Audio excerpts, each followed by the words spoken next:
Hey guys, welcome back to the video. অনেকদিন ধরে video share করা হচ্ছিল না, তোমরা বুঝতেই পারছো দেশের কি ধরনের পরিস্থিতি। এই পরিস্থিতিতে একদম মনে চায় না যে একটা ভিডিও শ্যুট করি, একটা ভিডিও শেয়ার করি তোমাদের সাথে।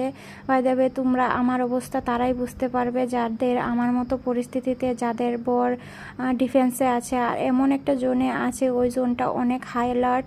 আমার সারাটা দিন ঠাকুরকে ডেকে কেটে যায়, আর মানে অনেক স্ট্রেসফুল একটা ডে আমি কাটাচ্ছি এই 2-3 দিন ধরে। যে কখন কি হয়ে যায় এই ধরনের টেনশন সবসময় মাথার মধ্যে ঘুরতে থাকে। তারপরেও মানে আমার বর আমাকে অনেক আশ্বাস দেয় যে কিছু হবে না, অনেক টেনশন করো না, সব কিছু ঠিক হয়ে যাবে, নর্মাল ডে কাটাও।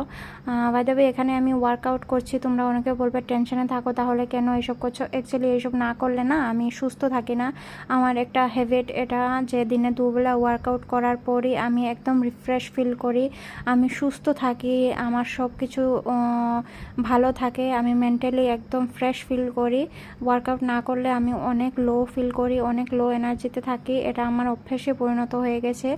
আর বিশেষ করে আমি আমার শরীরে ধ্যান দিচ্ছি। এখানে যখন থেকে আমি ওয়ার্কআউট শুরু করেছি তখন থেকে আমি ডক্টর দেখাতে যাই না। আমার শরীরে কোনো ধরনের কোনো প্রবলেম নেই। দেশের পরিস্থিতি তো বুঝতেই পারছো। প্লিজ সতর্ক থেকো, সুস্থ থেকো, আর অনেক লাট থাকবে।